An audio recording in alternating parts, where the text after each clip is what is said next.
I'm starting to drill the first one up here, and I'm going very slow with my drill, and I don't have a center punch, which I need.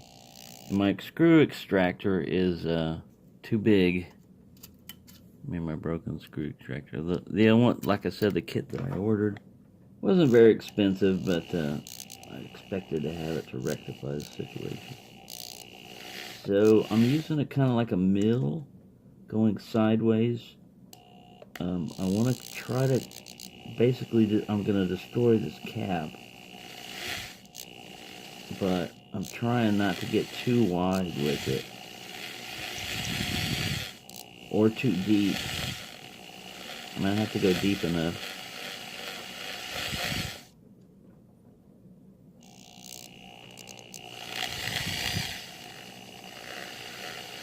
But as you can see, I'm not going super fast.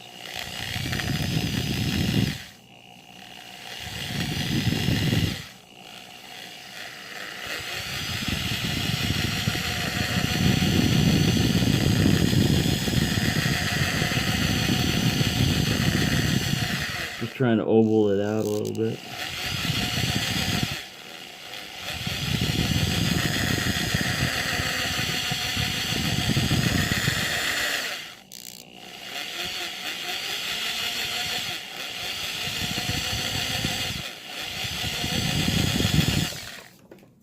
Yeah.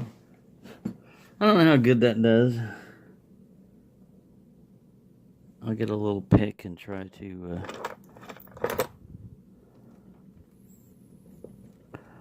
pull it out some more. Get over there and look at that. Oops.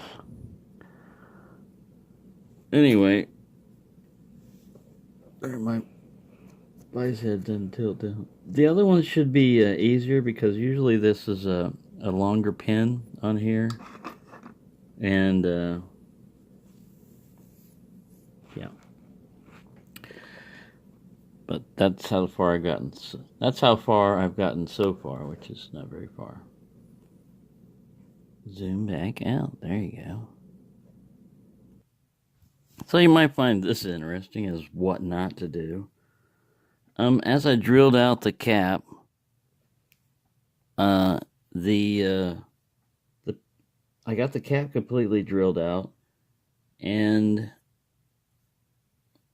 the pin still wouldn't come out, the core retaining pin. So I was tapping on the back of here. It wasn't moving. I said, fine, I'm just going to drill you all the way out. So I went all the way down in, and then I started doing what I was doing before, that kind of like lateral movement, which will break it off. So now, instead of a brass pin holding in there, I've got a steel drill bit holding the core in.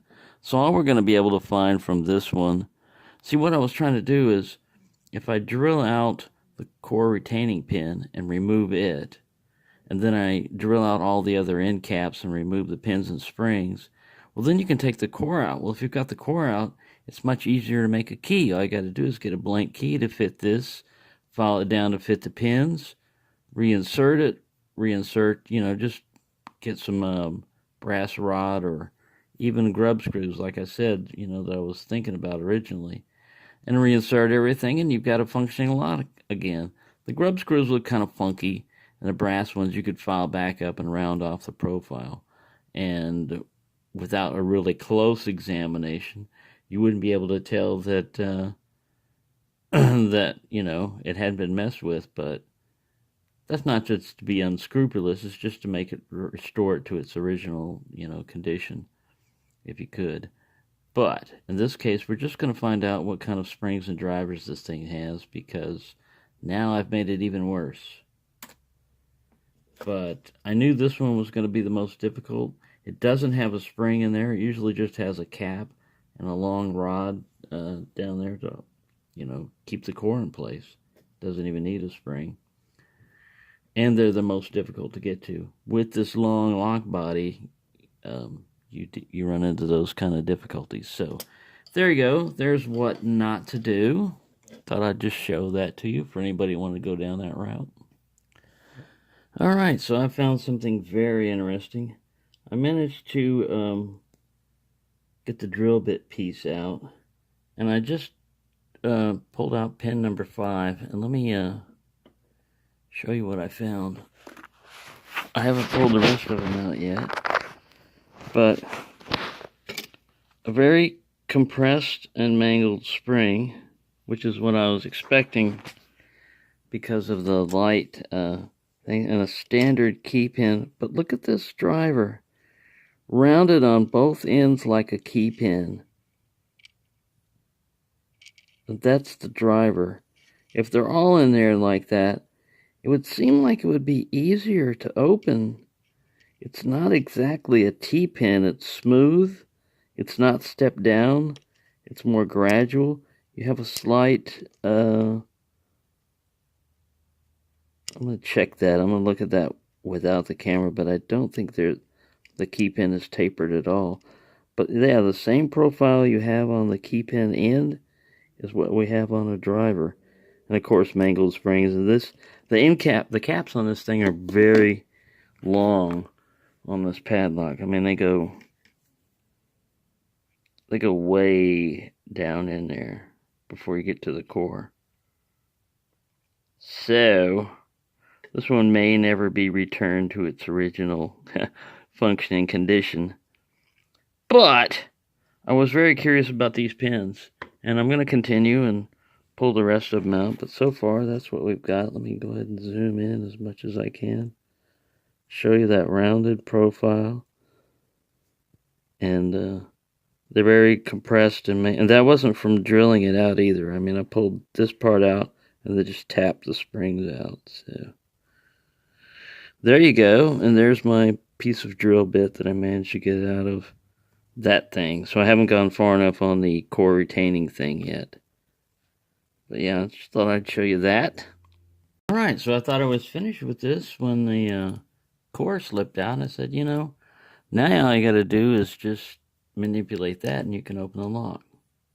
And look at this. This is very strange. It's got a lip like it's designed to accept, you know, a kick cylinder or an American kind of core.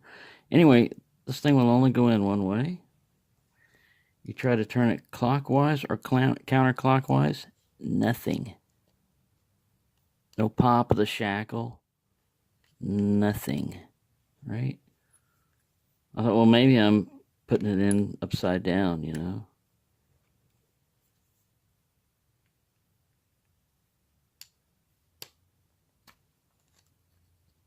And that's what it was, upside down. I've got it turned, but I don't want to pop. There we go. All right, I got it turned. Shackle froze. So even if I would have picked this sucker,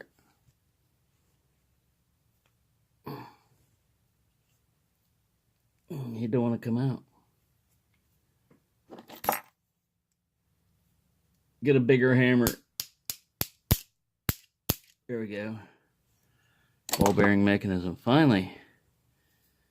So yeah, sometimes when you pick ancient locks and stuff like this is the first one I've seen that had a ball bearing on it. I pulled the core out, yeah, and I said, I should be able to get this thing open now. And I went, what? So it's a good thing I didn't try to shim it. So there you go. Here's our little core. All standard pins. All springs compressed like crazy. I used the bigger Trekmaster tray. I broke another drill on pin 3. Or slot 3. Let me put these down here and I'll pick up the camera and we'll go in an overhead view. But yeah, there are all these standard rounded drivers. Every one of the springs was compressed. So this thing had multiple problems. This is the core retaining one. 1, 2, 3, 4, 5. Yeah, this cap right here was just for slot 6. There was no spring and no driver and no key pin. But the core could accept 6 if they wanted to, which they should have done, man. They had a ball bearing mechanism and everything else, and you're not going to be able to rekey it, so why not make it really high security? But there you go, that's what we've got right there. I don't know if this is one of those bypassable mechanisms. I don't think so. I think the actuator has to be off on the side, and the keyway has to be basically parallel with that, so I don't think you can bypass this thing. There you go, that's what's inside a WB. I know the WPB police will be after me right now, but I wanted to figure out what was going on with this anyway. And my idea is, if I can't impression a key, which this one would have been really hard to do with those weak springs and everything, almost impossible. If I can't impression a key, to drill them out like that, and then reassemble them, just make a key from the core, which is a lot easier to do than any other way I know of. So, thanks for watching, and happy picking, everyone.